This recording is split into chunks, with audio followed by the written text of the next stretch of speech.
alam nyo, minsan hindi jowa yung kailangan natin eh. Siguro kailangan lang natin ng one person na makakakwentuhan natin on how I went.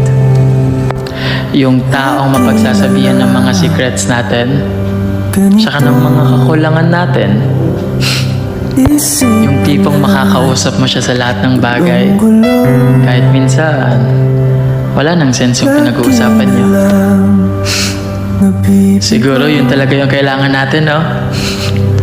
Yung taong handang makinig sa lahat ng kwento natin. Pero guys, alam nyo, try nyo yung lit match. Doon makakatagpo kayo ng taong makakausap nyo araw-araw. Malay nyo, ng someone, special someone. Try nyo yung apps na lit match, guys. I love you guys, I love you. Ingat kayo palagi, ah. Ingatan nyo yung sarili nyo.